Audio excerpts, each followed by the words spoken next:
MLB trade deadline. Cleveland Guardians. I don't know if they're going to make a move. I'm just being honest here. I don't think they're going. I'm not sure they're going to. I mean, they've been scuffling as of late.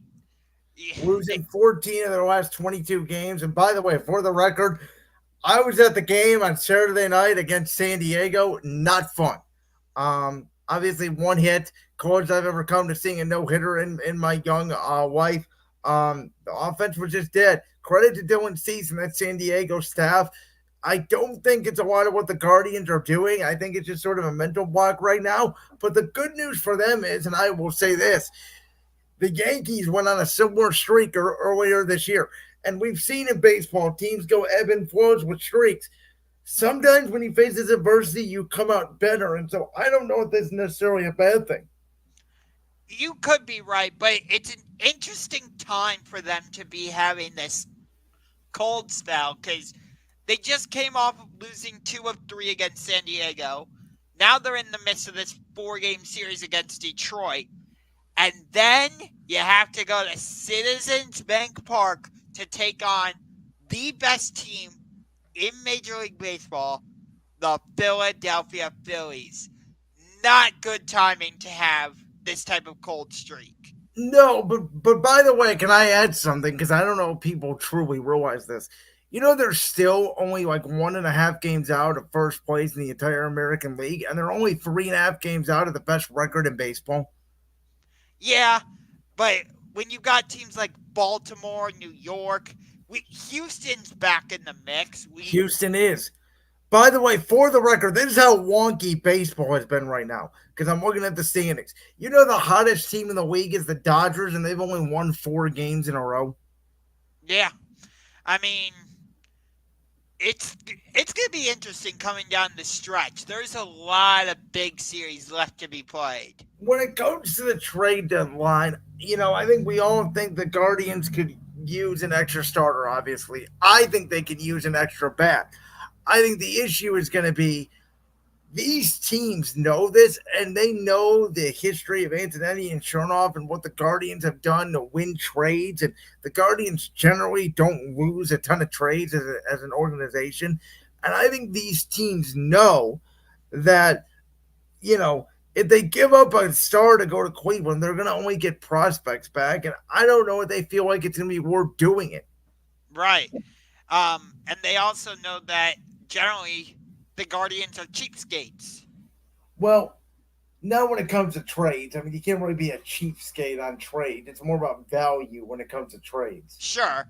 But when it comes to like signing free agents and retaining their own players. Yeah, but why would a team care about that? I mean, you don't really care about the player. You're trying to get rid of him. You're trying to get the most value you can back for the player. That part is true, but you mentioned it.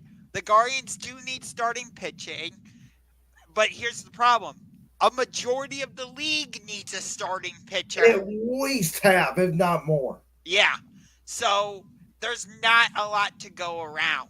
And there's not a lot of options out there. And there's not a lot of options when it comes to bats either. And here's the thing in the National League, I don't know if you've seen the wild card standings for just the National League alone. It's insane because the Washington Nationals, who are the third worst team in the National League, they're only 4.5 back of the wild card spot. So there's a lot of teams joining for position, which I think is going to make more teams buyers than sellers. Yeah, and think about it. You basically have a 6-way tie for the third wild card spot with the likes of the Mets, the Padres, the Diamondbacks, the Cardinals. Pirates are somehow in the mix. And a lot of those franchises, you mentioned Arizona, obviously made it to the World Series last year. St. Louis. These are baseball blue bloods, if you will. And so they're not going to give up and punt the season. Right. And you even mentioned Washington. They came from a wild card and won the World Series in 2019. Yeah, we've seen it many times in Major League Baseball. Yeah. I mean, heck, the 2014 World Series was the Giants and the Royals. They were both wild card teams. Yeah, and I think the two teams that obviously guys are going to try to target is the Marlins and the White Sox, seeing what they could get out of those two bottom feeders.